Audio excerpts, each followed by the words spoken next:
Assalamualaikum warahmatullahi wabarakatuh. Apa kabar sobat sekalian? Semoga baik-baik saja. Jumpa lagi di channel Rahmat Romdoni. Kali ini kita akan membahas berita hangat dan masih hangat diperbincangkan, yaitu tentang kabar dua konsorsium yang akan berinvestasi untuk proyek IKN itu dikabarkan mundur ya, setelah investor raksasa SoftBank dari Jepang itu mundur dengan investasi yang luar biasa besar itu otomatis menghilang, dan ini sekaligus pastilah ya membuat keder dari pemerintah. Dan kemarin sudah ada ya usulan untuk mendanai IKN ini dengan metode roof funding atau urunan. Ya tentulah kita nggak punya uang ya. Melihat kondisi sekarang susah ya, rakyat susah, antri minyak goreng dan lain sebagainya, harga-harga komoditi yang akan menghadapi bulan suci Ramadan ini naik, otomatis rakyat akan lebih susah lagi, ditambah lagi ya akan dimintai urunan ya. Ini sesuai yang dilansir oleh indonews.id ya. Langsung saja kita bacakan. Menyusul SoftBank, dua konsorsium dikabarkan akan mundur dari proyek IKN Ibu Kota Negara Nusantara. Dua konsorsium yang menjadi investor pembangunan mega proyek Ibu Kota Negara Nusantara dikabarkan batal menanamkan modalnya untuk mengembangkan pusat pemerintahan baru di Kalimantan Timur. Rupanya dua konsorsium tersebut menyusul SoftBank yang telah lebih dulu membatalkan rencananya. Berdasarkan informasi dari sumber seperti dikutip bisnis.com, ada dua konsorsium yang ancang-ancang mundur dari komitmennya dalam membantu pendanaan Ibu Kota Negara IKN Nusantara.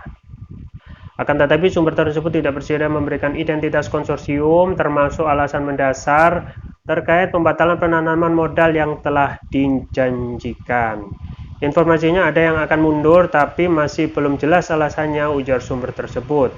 Kabar itu pun dikonfirmasi oleh orang yang dekat dengan pemerintahan. Menurut sumber yang meminta anonim tersebut, perihal adanya investor yang hendak menyusul SoftBank memang telah tersiar di kalangan pemangku kebijakan.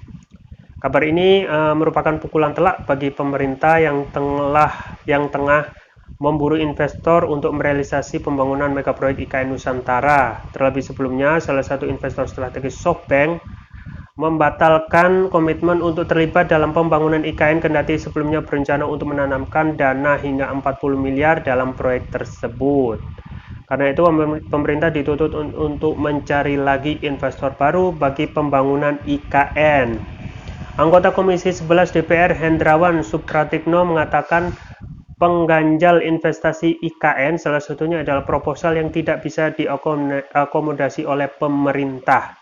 Hal inilah terjadi pada SoftBank yang salah satu permintaan kompensasinya ditolak oleh pemerintah lantaran bertentangan dengan Undang-Undang Nomor 3 Tahun 2022 tentang Ibu Kota Negara. Dan juga saya tidak akan heran kalau ada satu atau dua lagi konsorsium yang mundur, kata Hendrawan. Sesungguhnya pemerintah sejauh ini telah mengencarkan mencari investor. Terbaru ada dua negara yang tengah dijajaki, yaitu Arab Saudi dan Uni Emirat Arab atau UEA. Menurut Kementerian Investasi, negara-negara Timur Tengah memiliki karakteristik tersendiri dalam berinvestasi. Deputi Perencanaan Investasi Kementerian Investasi Nurul Ikhwan menjelaskan bahwa investasi di proyek sebesar IKN mencakup banyak lini, mulai dari infrastruktur dasar seperti jalan dan perairan, hingga perumahan komersial maupun pusat perdagangan. Setiap lini itu menurutnya memiliki investor tersendiri. Nurul menjelaskan bahwa Arab Saudi merupakan salah satu negara yang memiliki ketertarikan untuk berinvestasi di IKN. Negara itu pun dan berbagai negara lain di Timur Tengah turut memiliki sifat tersendiri dalam berinvestasi.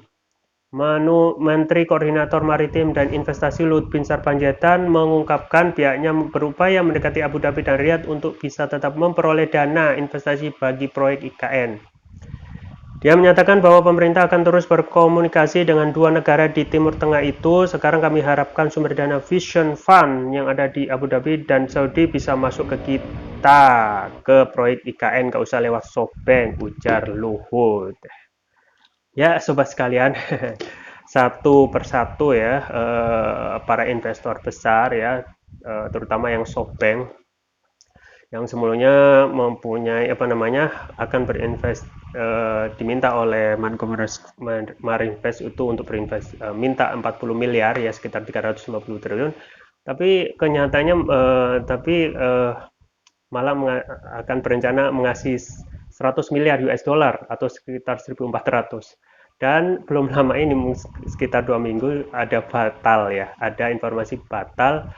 Bayangkan 1.400 triliun itu kalau sudah diambil isobek semua itu sudah selesai ya, tapi itu batal gitu ya. Nah, ini juga pastilah ada ya, ikut hitung-hitungan dari investor sekelas SoftBank ya, melihat memang banyak sekali apa namanya faktor-faktor yang mungkin tidak akan menguntungkan dari segi bisnis gitu ya. Yang pertama memang ya, proyek ini itu tidak ada kejelasan ya, tidak ada kejelasan atau tidak ada dukungan dari masyarakat atau rakyat secara umum ya. Bayangkan kalau kita ditanya permasalahan rakyat sekarang yang susah terhadap komoditas harga barang-barang ya, ataupun kelangkaan minyak goreng, pasti mereka lebih mendahulukan agar tersedianya kebutuhan pokok daripada memakai anggaran itu untuk pindah ibu kota ya. Jadi tidak ada dukungan rakyat secara penuh ya. Kemudian juga tentu saja potensi bisnis itu tidak ada gitu ya.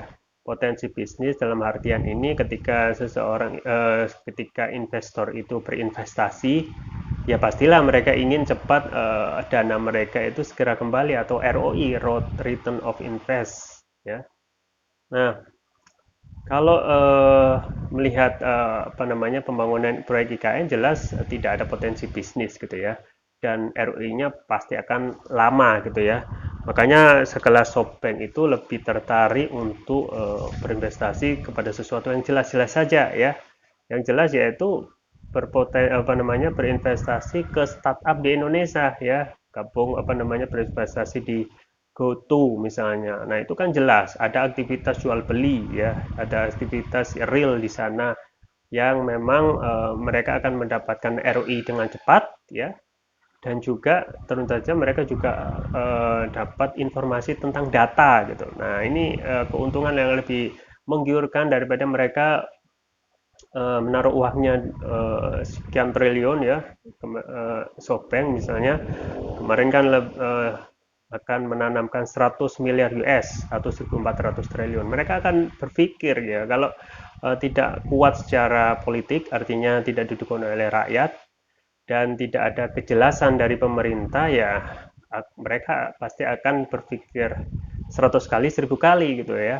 Lebih baik para investor yang sudah mempunyai banyak pengalaman ini pasti lebih memilih ya, lebih memilih untuk berinvestasi kepada yang pasti ya, yang pasti, kemudian juga berprospek gitu ya, dan cepat ROI, cepat balik modalnya.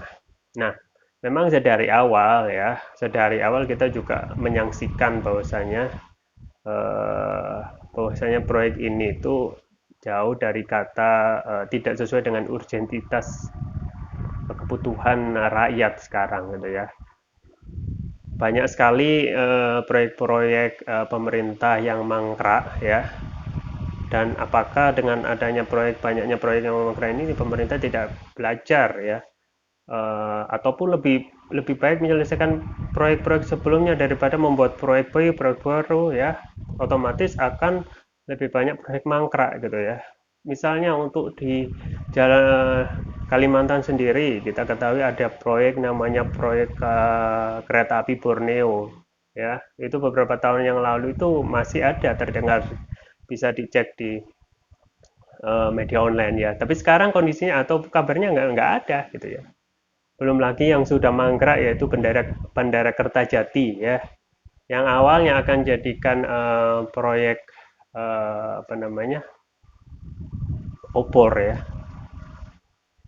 proyek obor ini ternyata juga mangkrak dan sekarang jadi bengkel pesawat. Coba bayangkan, dana dari APBN itu yang sekarang seharusnya bisa dimanfaatkan mangkrak ya, artinya akan ada dana begitu besar dari proyek-proyek mangkrak itu yang seharusnya bisa dimanfaatkan lebih baik untuk kesejahteraan rakyat, akhirnya hilang ya, menguap.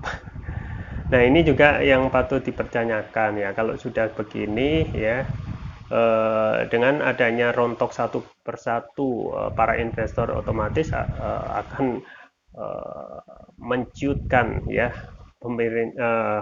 nyali pemerintah untuk melanjutkan. Dan memang ya sobat sekalian, tidak begitu urgent gitu ya.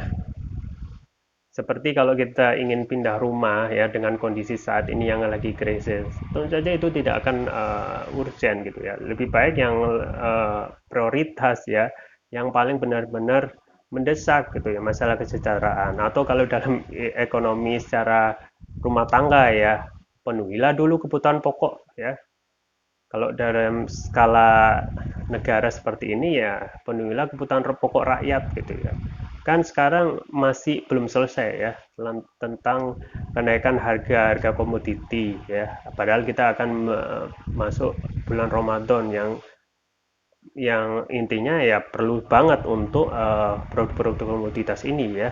Ditambah lain dengan masalah kelangkaan minyak goreng ya, minyak goreng curah ya. Adanya di minimarket tetapi dengan harga yang tinggi, ini sama saja bohong ya. Adanya barang tetapi tidak bisa dijangkau ataupun tidak mempunyai daya beli masyarakat untuk saat ini gitu ya.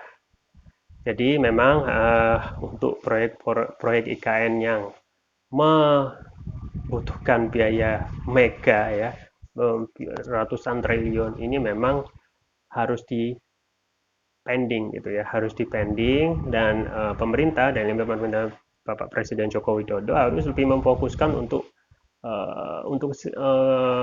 memfokuskan APBN ini untuk kesejahteraan rakyat, yang menyelesaikan permasalahan-permasalahan ekonomi, misalnya masalah komoditi ya, ataupun termasuk juga mahalnya harga minyak goreng yang mama sekarang itu juga pusing ya. Sekarang itu lagi mau masuk bulan Ramadan yang otomatis tentu saja membutuhkan banyak kebutuhan untuk minyak goreng gitu ya. Nah, depending lebih baik ya, lebih baik dan kemungkinan itu lebih bisa jadikan PR untuk misalnya kedepannya. Jadi lebih fokus untuk menyelesaikan masalah-masalah yang terkait untuk kesejahteraan rakyat ya. Bukankah nanti yang lebih fokus untuk kesejahteraan rakyat itu presiden sendiri yang akan mengambil keuntungannya. Presiden akan dikenang bisa menyelesaikan permasalahan ekonomi ya, terutama juga masalah korupsi yang merajalela dan lain sebagainya ya, dengan sisa masa pemerintahan 2,5 tahun ini ya. Jadi banyak yang harus bisa lakukan, tidak perlu malu ya. Kalaupun nanti malu ya harus ditahan, karena ini adalah resiko dalam pemerintahan yang lebih yang seharusnya pemerintah dalam ini yang sudah dibayar oleh rakyat melalui pajak harus mendahulukan kesejahteraan rakyat. Ya, itu yang bisa saya sampaikan. Semoga bermanfaat. Jangan lupa like, share, dan subscribe. Sampai jumpa lagi. Wassalamualaikum warahmatullahi wabarakatuh.